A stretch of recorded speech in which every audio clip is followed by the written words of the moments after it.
प्राचीन समय की बात है, एक शहर में एक व्यक्ति रहता था जिसका नाम चंदन था। वह अपनी पत्नी और 2 लड़का और 2 लड़की के साथ रहता था और वह किसी छोटे मोटे प्लांट में काम किया करता था।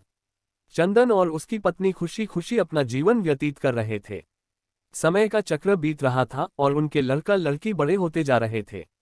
जब उसकी बड़ी बेटी कक्षा 5 में पढ़ रही थी, तभी एक दिन स्कूल की छुट्टी के समय जब वह लड़की सीढ़ियों से नीचे उतर रही थी, तभी पीछे से किसी लड़की से धक्के लगाने पर वह सीढ़ी से नीचे गिर गई, जिसके कारण उसके पैर में चोट आ गई।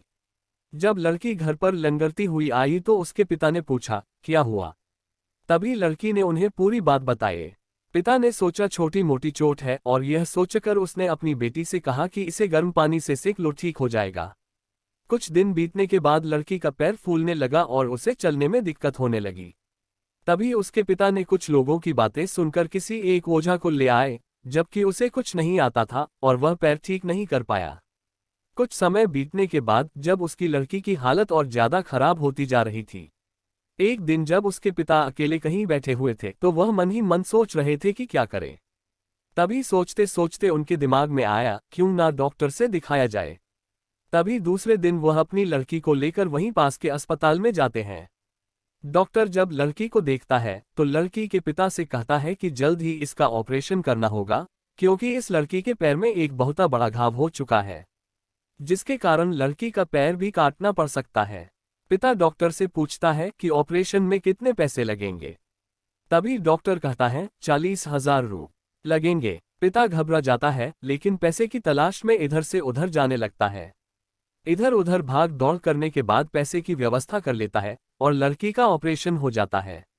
ऑपरेशन के बाद लड़की अपने घर आ जाती है, परंतु लड़की के पैर में कुछ सुधार न होने के कारण पिता चिंतित रहने लगता है। इसी तरह 4 साल बीत जाता है तथा पैर में लाख लाख रुपए लगाने के बाद भी लड़की का पैर ठीक नहीं होता है, जिस कारण से पूरा परिवार दुखी रहने लगता है। कुछ समय बीतने के बाद लड़की का विवाह हो गया और लड़की के जीवन में खुशहाली आ गई। पिता सोचता है कि अब सब कुछ ठीक हो गया है, संघर्षों का दौर खत्म हो गया। परंतु किस्मत को कुछ और ही मंजूर था। एक दिन जब वह बाजार जा रहा था, तभी पीछे से किसी ट्रक के द्वारा उसका एक्सीडेंट हो गया, जिसके कारण उसके सर में गंभीर चोट आई। चंदन 1 महीने तक बिस्तर पर ही रहा। 1 महीने के बाद ठीक होने पर वह सोचा कि अब सब कुछ ठीक हो जाएगा। तभी उसकी पत्नी का स्वास्थ्य खराब होने लगा और वह बीमार पड़ गई। यहाँ वहाँ छोटे डॉक्टरों को दिखाने के बाद तबीयत और बिगड़ गई, जिसके कारण उन्हें वाराणसी के BHU अस्पताल में ले जाना पड़ा। वहां जाकर पता चला कि उसकी पत्नी के पेट में गंभीर बीमारी हो गई है, परंतु चंदन को यह विश्वास था कि उसको पत्नी ठीक हो जाएगी और चंदन इसी विश्वास के साथ अपनी पत्नी को हमेशा वाराणसी के अस्पताल में ले जाने लगा। कुछ समय बीतने के बाद पत्नी के तबीयत में सुधार आने लगी। चंदन सोचा कि अब सब कुछ ठीक हो जाएगा। एक बार जब वह अपनी पत्नी को वाराणसी के अस्पताल में ले गया, डॉक्टर ने सभी रिपोर्टों को देखते हुए कहा, सब कुछ ठीक है। चंदन बहुत ही खुश हुआ और वह अपने पत्नी के साथ अपने शहर वापस आ गया। अगली सुबह सब कुछ ठीक था। चंदन का बड़ा और छोटा बेटा दोनों स्कूल चले गए और चंदन अपने काम पर चला गया। बड़ा बेटा स्कूल में सोच रहा था कि चलकर माँ से कुछ बातें करेंगे, तभी 11 बजे उसका मित्र आता है और कहता है कि चलो, तुम्हारी माँ की तबीयत खराब हो गई है। बड़ा बेटा दौड़ता हुआ अपने घर की तरफ आता है, तब तक बहुत देर हो गई होती है, उसकी माँ की मृत्यु हो चुकी होती है। बेटा माँ को देखते ही फूट फूट कर रोने लगता है और वह अपनी माँ का अंतिम संस्कार करता है।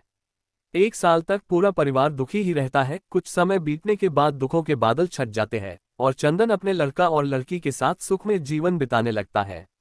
आज उसका परिवार खुश खुशी जीवन जी रहा है। दोस्तों, जीवन में सुख और दुख दिन और रात की तरह होते हैं, जो कभी स्थायी नहीं रहते।